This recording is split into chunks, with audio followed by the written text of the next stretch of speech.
Mock draft reaction time here on NFL Daily. Tyler Jones here with you. Appreciate you joining us. Matt Miller of ESPN, he's been covering the draft for a very long time as one of the draft gurus. He just released his latest mock draft, and here's what we're going to do. We're going to go pick by pick through the entire first round, and I'm going to give you my honest thoughts. There are some trades in this mock draft, so should be a little juicy, but we'll share our thoughts and tell you what I think of what Matt put together for this mock draft of some of your favorite players coming up to the NFL. Before we get to that, real quick, your chance to weigh in. If you were doing a mock draft, who would you have going number one overall? Our answer today might be a surprise to some people of this mock draft from Matt Miller. Let us know in the comment section who you think will go number one overall, and we'll get started with today's show. Mock draft from Matt Miller from ESPN, and we'll go through these pick by pick, and we'll stop at the more notable ones and kind of the shocking ones of some sorts. And right off the gates, we are going to get pretty juicy here, folks, as Matt Miller has the Indianapolis Colts jumping to the number one overall pick, making a trade with the Chicago Bears, with the Bears going down to 4 and bringing in Bryce Young from Alabama with the number one overall pick there, the quarterback, former Heisman Trophy winner, headed to Indy. And here's what Miller had to say about making this trade in his mock draft.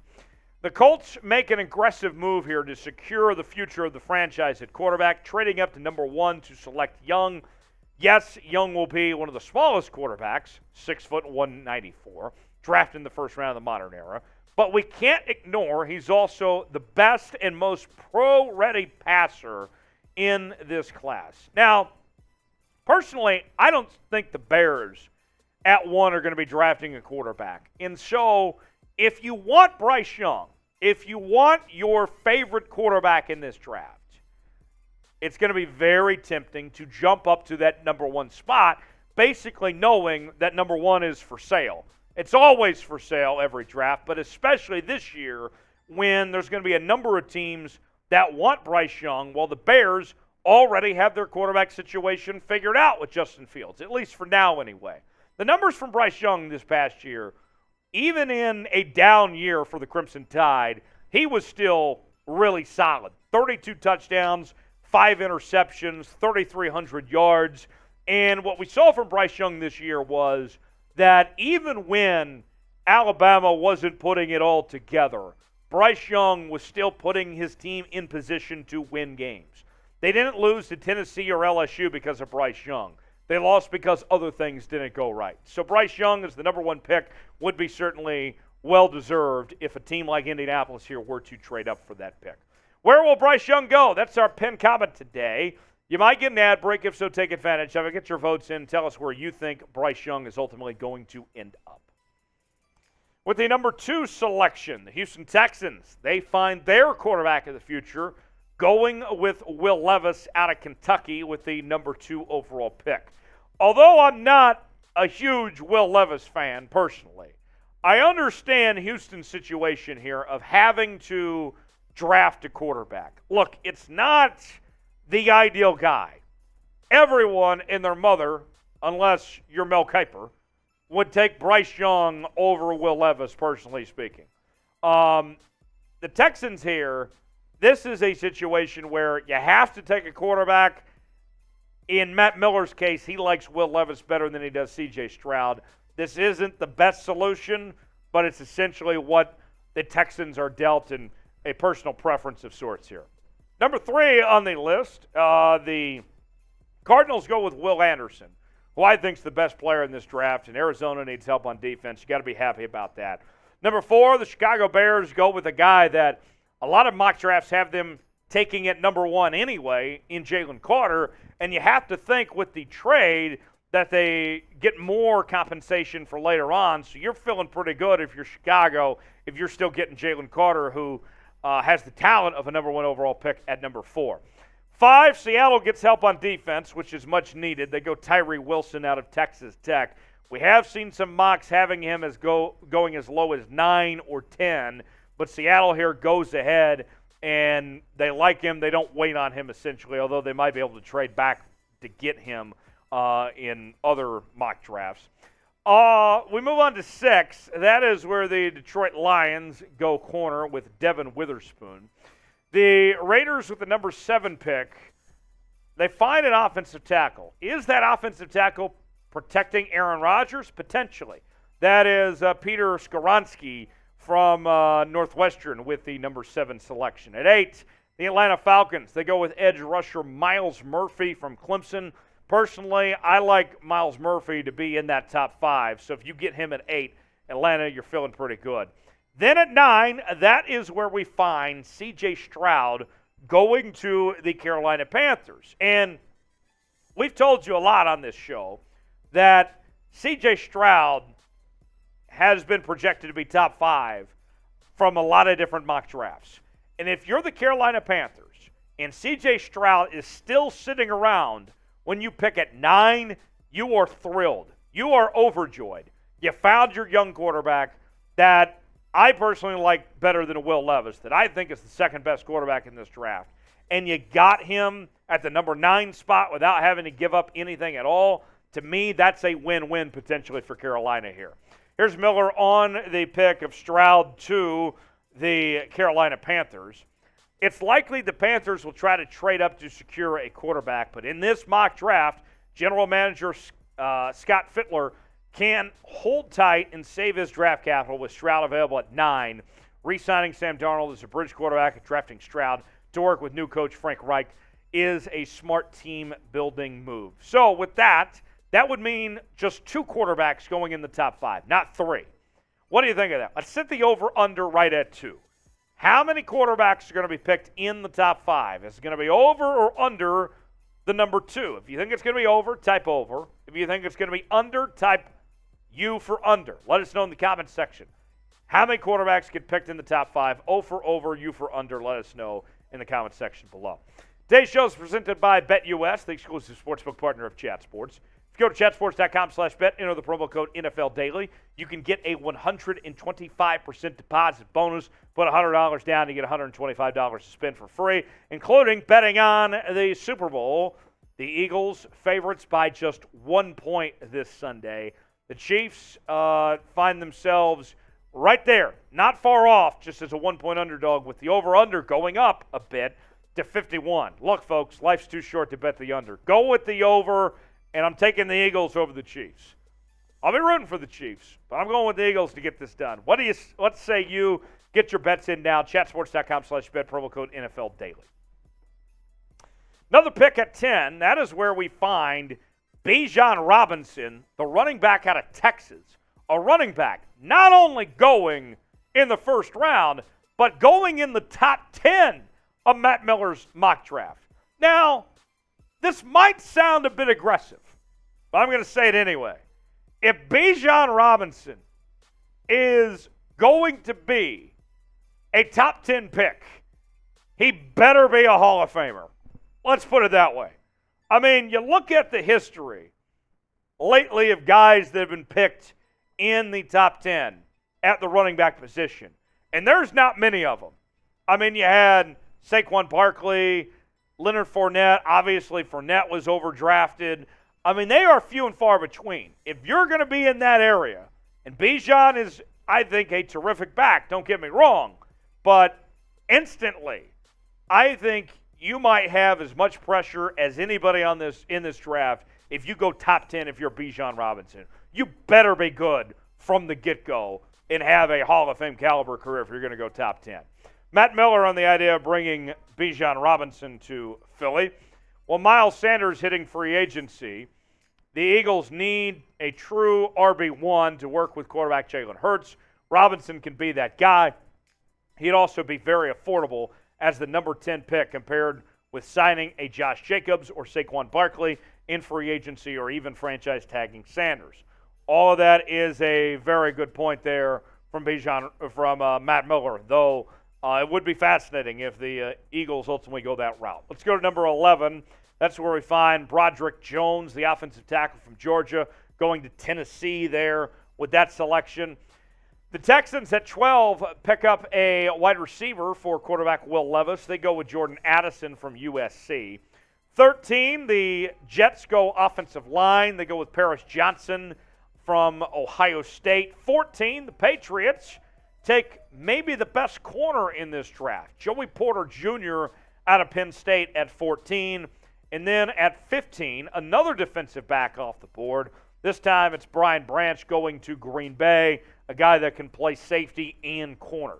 At 16, that's where we find the Washington Commanders taking Anthony Richardson from Florida. And I got to tell you, this would be such a on-brand pick by the Washington Commanders if they go with Anthony Richardson. I personally do not believe that Anthony Richardson is an NFL quarterback.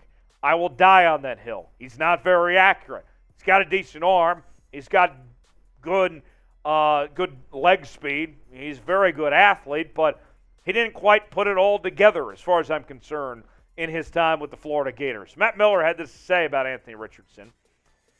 With Richardson on the board, this is the pick that makes the most sense. He is not a finished product after starting just 13 games in college, but his eyes are incredibly high, and he has the highest ceiling of this quarterback class if he can put everything together. So, buy or sell.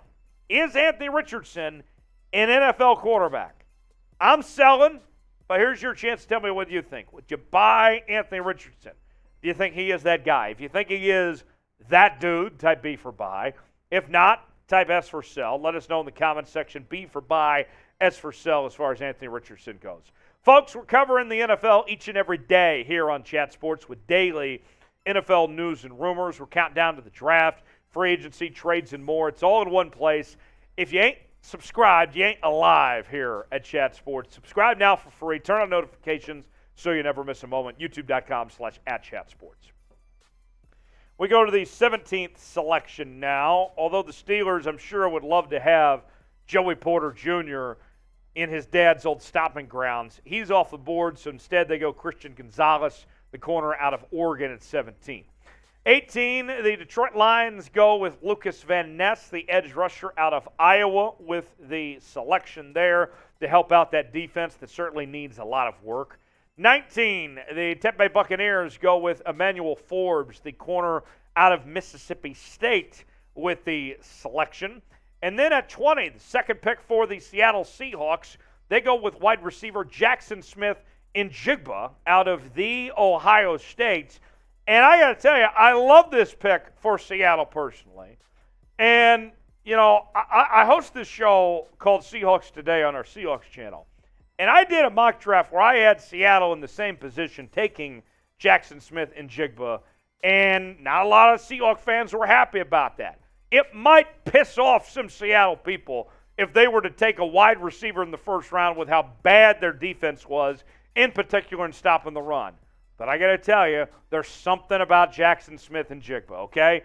This is a guy that was better than Chris Olave. He was better than Marvin Harrison Jr. He was better than Garrett Wilson. It wasn't healthy this year, but it was a hamstring issue. That's not something that should be a problem when you go to the National Football League. If you go with JSN, you will not be disappointed. I think Seattle, or anybody that matter, should be thankful if they bring in JSN. Here's Matt Miller on the pick. The Seahawks filled their pressing need with Tyree Wilson at number 5, which makes this selection about value and future needs. Wide receiver Tyler Lockett turns 31 in September, and even though he's coming off his 4th straight 1,000-yard season, he's not a player the team is building around long-term at this stage in his career. And it's a fair point when you look at Tyler Lockett, who, for the first time in his career this year, dealt with injuries that made him miss games. He hasn't missed a whole lot of time. He's been pretty dependable. Now he's getting older. He's dealt with some more injuries here. I don't think this is a bad idea to find another running mate for DK Metcalf. 21 on the board, that is where we find Nolan Smith, the outside linebacker from Georgia, heading to Los Angeles to join the Chargers, LA's other team.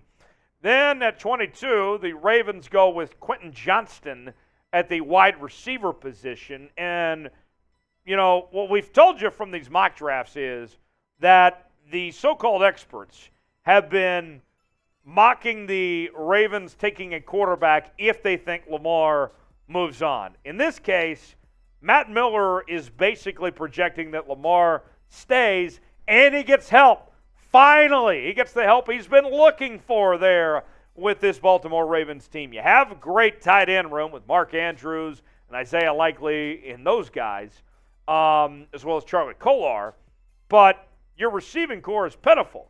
You have Rashad Bateman, but he hasn't been able to stay healthy. You relied on Demarcus Robinson. Demarcus Robinson, of all people, to be your top receiver this year.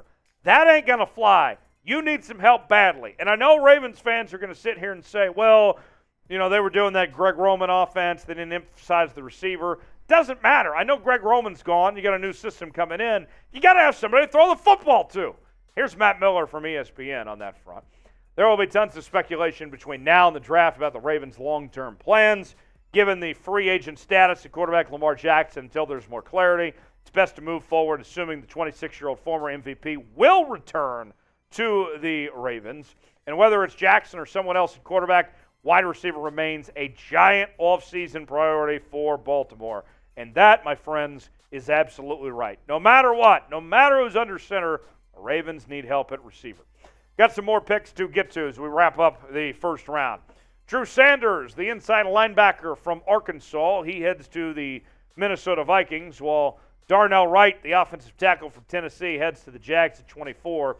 And then we're going with another Vol, back-to-back, 25. Jalen Hyatt, the wide receiver, heads to the the New York Football Giants from Tennessee. 26, the Cowboys, they go with the offensive line, get help with the interior with Osiris Torrance from Florida at 26. Cody Mock, the offensive lineman from North Dakota State, the Bison, get represented at 27 overall to the Buffalo Bills. The Bengals at 28, they go tight end, get another weapon for Joe Burrow, and that's Michael Mayer from Notre Dame, who's got a lot of potential and certainly would help that offense out a bit. And we don't know about T. Higgins' future, if they're going to be able to pay him or not, so any help for Joe Burrow is certainly a good thing. 29, the Saints go with Keon White, the edge rusher from Georgia Tech. 30, Derek Hall, the edge rusher from Auburn, goes to the Kansas City Chiefs. Another pass rusher there in Kansas City. And then the final pick of the draft, the Eagles, who, by Matt Miller's projection, win the Super Bowl and get the last pick. Congrats to Philly on winning it ahead of time. They go with Darnell Washington, the tight end from Georgia, who is known as a blocking tight end, not a great receiver. So there you have it. That's a look at Matt Miller's mock draft. My thoughts on it. I don't think that's a bad mock draft, in all honesty. And we have, on this show, talked about some bad mock drafts over the last few weeks. That one, there's some surprises. I don't necessarily like Will Levis going that high or Bijan Robinson going at 10. But when you get to the meat of the mock draft, it's okay. I give it a B, personally. Not bad, not great, just it's okay. It could have been a lot worse. I give it a B. Grade Matt Miller's mock draft in the comments section. You can also tell me on social media, Twitter, Instagram, and Facebook at Tyler Jones Live. You can find me there. And I will see you next time on this very fine program called NFL Daily. Thanks for joining us.